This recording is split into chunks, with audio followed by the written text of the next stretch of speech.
welcome back here with the Digital Payments Classroom on this week's edition of Money, Money, Money. We've just seen how Aadhaar Pay works. We've shown you what the Bharat QR code is all about. There's one more technology, USSD, and that comes into play if you don't have a smartphone, if you have the old-fashioned feature phone. Vivek, do explain now how this works. And this is not something new. It's been around for some time. It's been around for a while. Yeah. I think it started around 2013, 2014. It's a platform called NUUP, but the simpler way to remember is *99#. You just dial a number. You can do it through any phone, whether it's a smartphone or a feature phone. I'm trying to show it through my smartphone because it's got connected to my bank without account. data. So this is a normal SMS that you're normal SMS sending. I'm going to work with. I'm not even, there's no app, nothing. I'm going to just dial *99#. Okay. Once I dial the number, it gives me a very text options on the screen, gives me 7 options. Okay. I can send money, I can receive money, I can check balance, I can look at my profile, if there are any pending requests which I have put in, what are the transactions I've already done.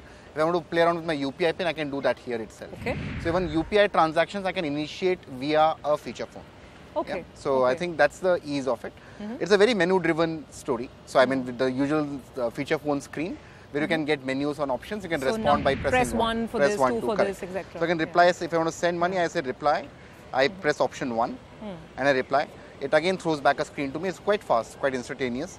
Okay, it says, should I send my money to mobile number?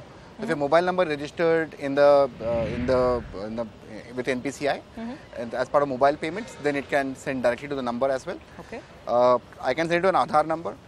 I can send it to a payment address, which is similar to UPI, the VPA address. I can send it to any beneficiary I've already saved in my account. Or lastly, old-fashioned way, based on IFSC code and branch code, again I can send money. Now, the number that you have, that must be linked to my bank account. The bank account. Basically, if it's linked to the bank account, then you can initiate any of these options. Okay, so let's try one for I'll just reply and I'll do the same thing. I'll try to send it to your VPA address which I shared earlier. Which is Surabhi Upadhyay at ICICI, which is my virtual payment address as it's called. That's right. Okay. So I just have to write Surabhi Upadhyay. Compared to the previous screen options, this one is very text heavy because you have to type a lot of stuff, right? So I've typed your address. I say reply. So it says enter the amount. I enter the amount 10 rupees. I send and the transaction is done.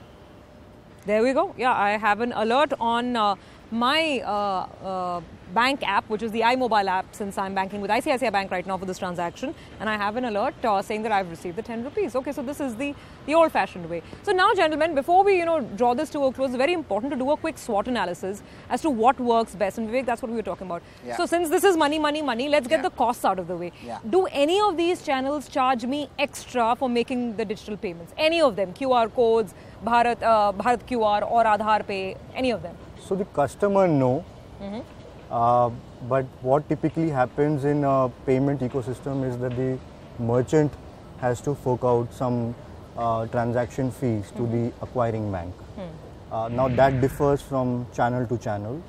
So the adoption of payment instrument will also largely depend upon the transaction fees which a merchant will pay to a bank to adopt digital payments, and that's where Government of India has been trying to really seriously relook at as to reduce the merchant fees so that more merchants can be onboarded. Yeah. But all of these platforms, merchants end up paying whatever they need to pay, and they're competing not on technologies. Aadhaar Pay technically. Okay. Aadhaar Pay was conceived as a near zero MDR.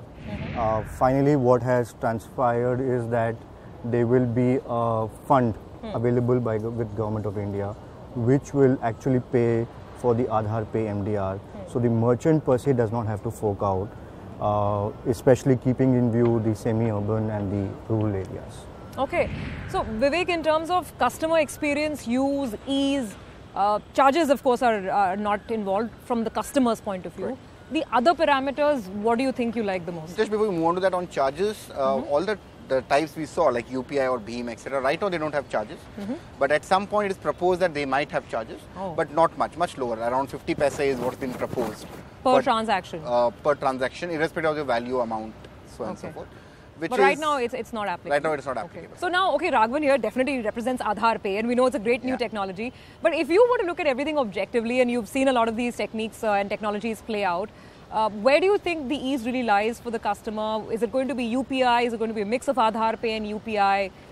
See, all matters concerned, for me, the number one channel would be BHIM plus UPI kind of a story, because I do think it is banking agnostic. It sets independent platform. It has currently no charges, could have low charges. Adoption is easy. It can be used by an individual, it can be used by a merchant, it has got a QR code built into it.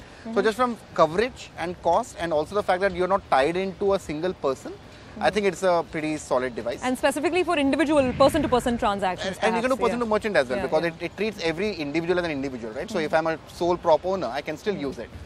But then again, so that is an overarching view. But again, if you start nuancing it, for certain segments, they may not remember bank account numbers, etc. Aadhaar Pay is a great option, because they would then just need an Aadhaar number, which a lot of people in the beneficiary net would know that. It doesn't need a smartphone, it doesn't need a card, it doesn't need all those things which are no password. Like those things can become easier for adoption. So for certain segment that would work well. So maybe different horses for courses kind of a different strokes for different folks, and it's going to kind of coexist for a while at least as the ecosystem evolves. Because see, if you look at the demographics, so say for example the UPI or the BHIM on the smartphone will cater to the top 300 million people. Then the feature phone, the USSD channel, will cater to the next 300 million people. The Aadhaar Pay will definitely address the bottom 600 million people, which is what the main issue lies. But it allows to transcend across the other target segments as well. So every target segment will choose its most convenient payment option. Second, just to add on to it, adoption itself will start setting its own standards, right? So we'll start adopting means which are more convenient for us depending on where we want to transact and spend money. So finally, it's a merchant game, right? So you've got 30-45 million merchants. Which channel, which player starts adopting more merchants? Which merchant also start adopting more frameworks? Sure. So as a customer, I would like to have more options. Yeah. So it would be great if my shopper stop plus my petrol pump plus my panwala is the same merchant, right? Yeah. If it is, then I will adopt that merchant. So I think that will also play a factor. Well, it's an evolving ecosystem, I guess. It's definitely evolving, and we have to keep in mind why a merchant will come onto a digital bandwagon. So as long as we address that bit as well, apart from keeping the simplicity of the transaction intact, then you have a win-win game. Well, gentlemen, these are interesting times that we live in. Many thanks for joining in and explaining all of this to us. It really puts some clarity in this cluttered digital payments landscape right now. Thank you very much. Good to have you on the show. And thank you so much for watching as well. That's it on this week's episode of Money, Money, Money. We'll see you again next week.